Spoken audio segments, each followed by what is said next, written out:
ஆபிரகாமின் தேவனே, ஈசாக்கின் தேவனே, யாக்கோபின் தேவனே, ஆசீர்வதிக்கப்பட்ட இந்த அருமையான காலை வேளையிலே உடைய பாத்திரம் வருகிறோம். இந்த நாளின் ஆராதனை உடைய கருத்தில் ஒப்படைக்கிறோம். பாடல் வேலை, ஜெப வேலை, சாட்சி வேலை, செய்தி வேலை, அன்றைய மற்ற எல்லா பொறுப்புகளையும் உடைய கருத்தில் ஒப்புடுகிறேன். நீரே எங்களுக்கு தகப்பனாக முன்பாக இருந்து வழிநடத்தி உங்களுடைய உயிர்த்தெழுதலின் வல்லமையினால் நீர் ஆசீர்வதித்து வழிநடத்த உடைய கருத்தில் ஒப்படைக்கிறேன். பொருட்படுத்திக் கொள்ளும். இன்றைய இயேசுவின் நாமத்தில் நான் வேண்டிக் கொள்கிறோம் பிதாவே. ஆமென்.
விடுதலையின் கிணறுல 8வது பாடல்.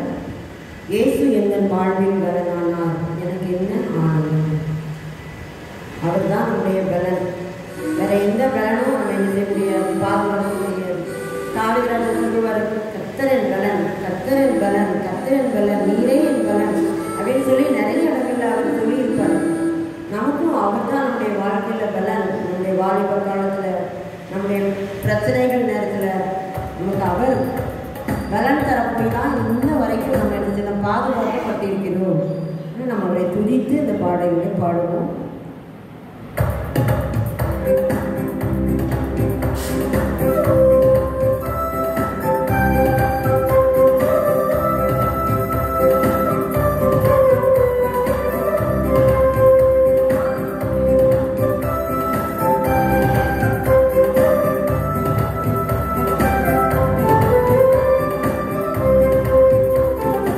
இயேசு என் வாழ்வின் பலனானார்.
வாழ்க்கையில் கசப்புகள் கலந்துட்டாலும் பாசமுள்ள ஒரு மரம் கூட வருது. மாறாவி நீரை தேனாக மாற்றும் வெண்ணேசர் இன்போடு. வாழ்க்கையில் பல கசப்புகள் வரும். ஆனால் அந்த நேரம் மாறாவில் அது வரும்போது ஒரு ஏலிமை காட்டி நம்ம என்ன செய்வார், ஆசீர்வதிப்பார். அதான் மாறாவி நீரை தேனாக மாற்றும். கசப்புகள் வரும், இரவிலே அழுகிட்டாலும் காலையிலே கழிப்பு உண்டாகும் அப்படின்னு. ராத்திரி நம்மளுக்கு மன கஷ்டத்தோடு சில நேரங்களில் நம்ம என்ன செய்வோம், தூங்க போயிருப்போம். காலையில் ஆண்டவருக்கு சந்தோஷத்தை வச்சு நம்மளை எழுப்பிடுவார். அவருடைய வார்த்தைகள் நம்ம என்ன செய்யும், ஆறுதல் படுத்தும். அது நம்மை ஆற்றும் தேற்றும். அவருடைய மேகஸ்தம்பம் நம்ம என்ன செய்யும் பாதுகாப்பு. இஸ்ரவேல் ஜனங்களை மேகஸ்தம்பம் பாதுகாக்கும், அக்கினிஸ்தம்பம் எதிரிகளிலிருந்து பாதுகாக்கும். நம்மையும் அதே போல ஆண்டவர் ஒவ்வொரு நேரம் பாதுகாப்பு கொண்டு இருக்கிறாரு. பகல் சென்று அந்தகாரமான வேளையில கூட என்ன செய்வோம், அடுத்த நிமிஷத்துக்கு நம்ம என்ன பண்ணுவோம் அப்படின்னு நினைக்கிற நேரத்தில் கூட ஆண்டவர் செய்கிறார், நம்மோடு இருந்து அந்த பகலை அந்த வாரத்தை வெளிச்சமாக என்ன செய்வார், மாற்றுவார். அவர் சொல்லி நானே வழியும் இருக்கிறார். அந்த தேவனை நாம் உறுதியாக பிடித்துக்கொள்வோம். தாகம் நமக்கு வரும்போது எப்படி அந்த கண்மலையை பிளந்து தண்ணீர் கொடுத்தாரோ, தாகங்கள் பல நமக்கு வாழ்க்கையில் பொருளாதாரம், வியாதி, இந்த மாதிரி நேரங்களில் பார்த்திங்கன்னா நமக்கு ஆண்டவர் கண்மலையின் தண்ணீரை தந்து நம்மை தாகத்தை தீர்க்கிறார், நம்முடைய தேவைகளை சந்திக்கிறார். அப்படிப்பட்ட தேவன் நம்முடைய தேவன். இந்த பாடல் ஒரு அருமையான பாடல். 3வது திருப்பி இருப்போம். தாகம் கொண்ட தேவை ஜனம் வானம் பார்க்கணும், ஆவல் கொண்ட கண்மலையும் கூட செய்யுது. நேற்று ஒரு அருமையான சத்தியத்தை ஒரு ஸ்ரீசேகர் சொன்னார். முதல் தடவை ஆண்டவர் சொல்லுவார், கண்மலையை பார்த்து கண்மலையை அடிப்பார். அப்போ மோசேன் செய்வார், அடிப்பார், தண்ணி வரும். 2வது ஆண்டவர் சொல்லுவார், கண்மலையை பார்த்து பேசி விடுவார். ஆனால் அந்த நேரம் என்ன செய்வார், அடிச்சிருவார். அதனால் கடைசி அவருக்கு கானான் தேசத்தை என்ன செய்ய முடியாது, பார்க்க முடியாது. காரணம் அவர் என்ன சொல்கிறார் அப்படின்னாவே, ஆண்டவர் ஒரே தரம் தான் அடிக்கப்பட்டார். அந்த கண்மலையை ஒரு தரம் தான் அடிக்க சொன்னார். அவர் என்ன அவருடைய சுய உடையினால 2வது என்ன செஞ்சார், அடிச்சிட்டார். அதனால தான் ஆண்டவர் நம்முடைய சொல்ல அங்கே அவங்க கேட்கல அப்படின்னால அவங்களுக்கு அந்த மோசேக்கு அந்த இடத்த சுதந்திரிக்க கொடுக்கல. அதே மாதிரி நம்முடைய வாழ்க்கையில் நிறைய நேரங்களில் ஆண்டவர் சொல்றதை மீறி செய்வதில் இருக்கல, நம்முடைய சொந்த அறிவில். அதனால நமக்கு ஆசீர்வாதங்கள் கம்மியாகிடும். நம்ம அவர் என்ன சொல்றாரு அப்படின்னு கவனமாக கேட்டு என்ன செய்யணும் நம்முடைய வாழ்க்கையில. அந்த கண்மலையை ஒரு தடவை தான் அடிக்கணும். அவர் ஒரு தடவை தான் நமக்காக என்ன செய்தார், ஒரே தரம் பாடுபட்டார். அவர் ஒவ்வொரு நாளும் என்ன செய்யல, அவர் அடிக்கப்படலை. ஆனால் நம்ம அடிச்சுட்டு நிறைய நேரம் இல்லை. ஆனால் ஒரே தரம் அவர் அடிக்கப்பட்டதுனால அந்த கண்மலை ஒரு தரம் தான் அடிக்க சொன்னார். இவர் 2வது அடிச்சதுனால தான் அங்கே என்ன ஆயிடுச்சு, அவருக்கு கானான் தேசத்தில் சோதரிக்க முடியல அப்படின்னு ஒரு அருமையான சத்தியத்தை சொன்னார். அதுதான் நேற்று தான் நான் நினைப்பேன், சில நேரம் நினைப்பேன், எதுக்கு கண்மலை பார்த்து அடிக்க சொன்னார், அடித்தார். 2வது பேச சொன்னார், திருப்பி அடிச்சுட்டாரு. அதுக்கே அவர் கோவப்படுதார் அப்படின்னு யோசிச்சேன். இந்த காரியத்தை அவர் மறைப்பொருளாக அந்த ஊழியத்தை வெளிப்படுத்தினார். கண்மலை ஒரு தடவை தான் அடிக்கப்பட வேண்டும் என்று சொல்லி அந்த விதி இருக்கிறதுனால அவர் மீறிட்டார் என்று சொல்லிட்டு தான் அவருக்கு கானான் தேசத்தை என்ன செய்ய முடியல, பார்க்க முடியும். 3வது திரும்ப படிப்போம்.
Praise lord. கர்த்தருடைய பரிசுத்த நாமத்துக்கு ஸ்தோத்திரம் உண்டாவதாக.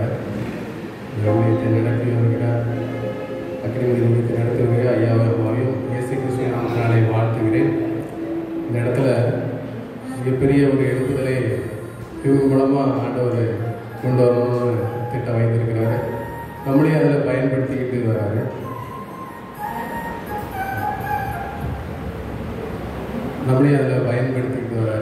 கர்த்தர் நடத்துவதாக, கர்த்தருடைய நாமம் மட்டும் மகிமைப்படுவதாக. நமக்காக சிலுவையில் ஆண்டவர் வெற்றி சிறந்தார். சிலுவையில் நமக்காக பாடுகளை அனுபவித்தார்.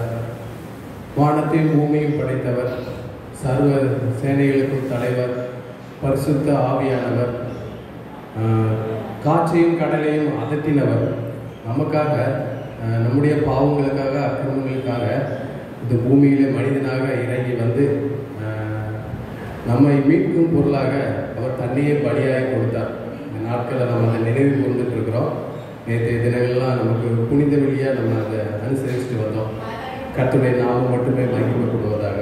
இந்த சிலுவை பாடல்கள் பற்றியில் ஒரு பாடலை நான் படிக்கிறேன். கன்வென்ஷன் கீதங்களில் 103வது பாடல் நாங்கள் யாரும் சேர்ந்து படிக்கிறோம். நீங்கள் உற்சாகமாக இந்த பாடலை படிங்க. நம்ம இந்த சிலுவை தியாகத்துக்கு நேராக நம்ம அந்த பாடலை படித்து அந்த உணர்வை நம்ம பெற்றுக்கொள்வோம், அந்த ரட்சிப்பை பெற்றுக்கொள்வோம்.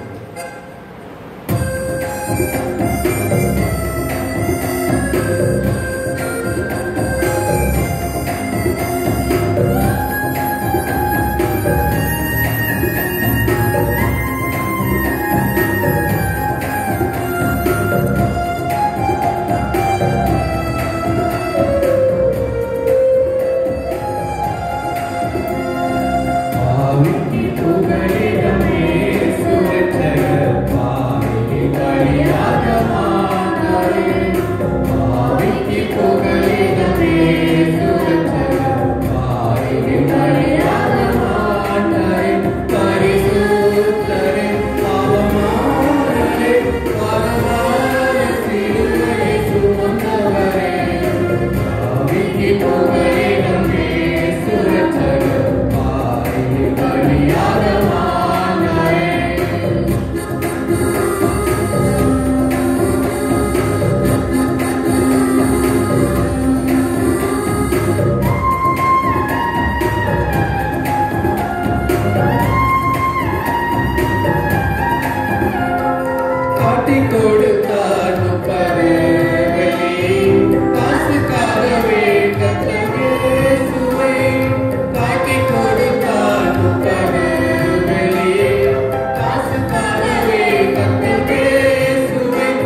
சிலுவையிலே அடிக்கப்பட்டார், அவர் சிலுவையிலே ரத்தம் சிந்தினார். இந்த மீட்பை நம்ம சிலுவை நோக்கி பார்க்கும் பொழுது ஒவ்வொருவரும் நம்ம பெற்றுக்கொள்கிறதா இருக்கிறோம்.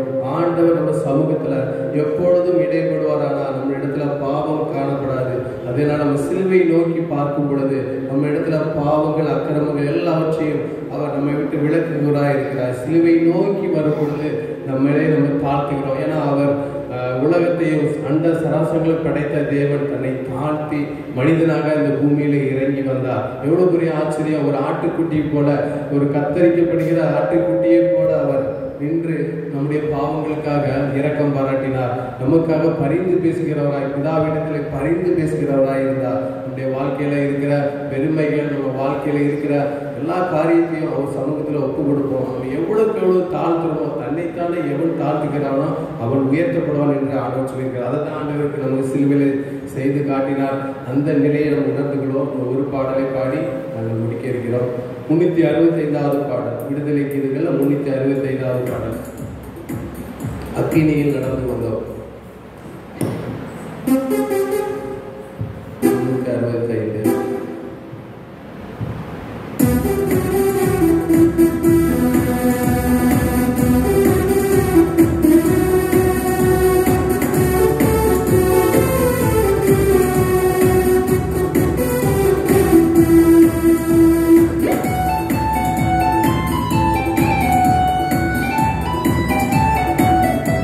Thank you.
4வது மாதத்தில் கூட கர்த்தர் இந்த 2 நாட்களை கடந்து வர கர்த்தர் அவனுக்கு பாராட்டியிருக்கிறார். ஹல்லேலூயா. அழகானவர், அருமையானவர், இனிமையானவர், மகிமையானவர்.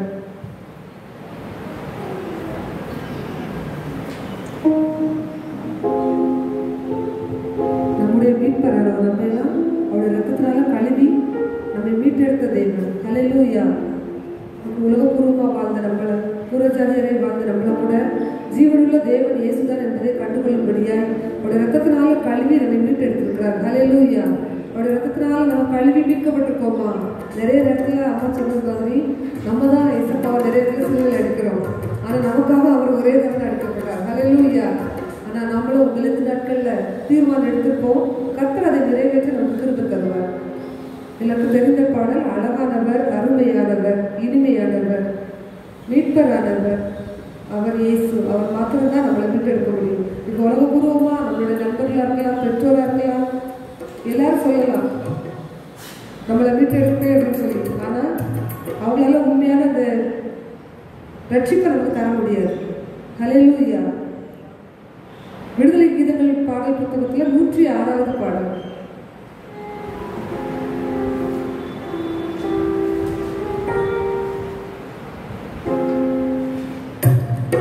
எல்லாரும் உற்சாகமாக கரங்களை தட்டி பாடி தேவனுடைய நாமத்தை வைக்கிறோம்.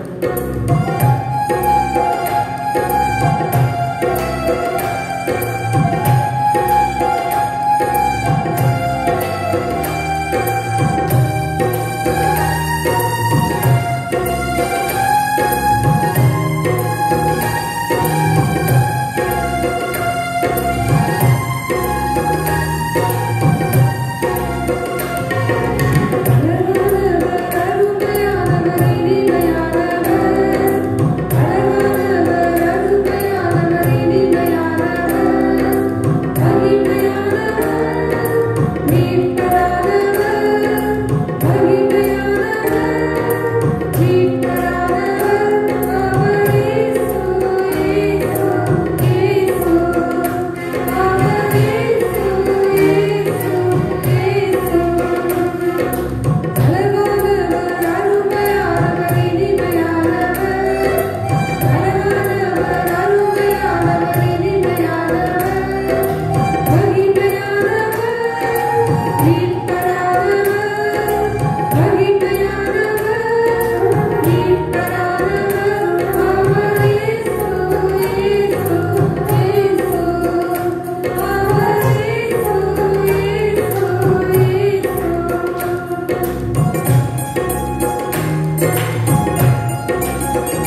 10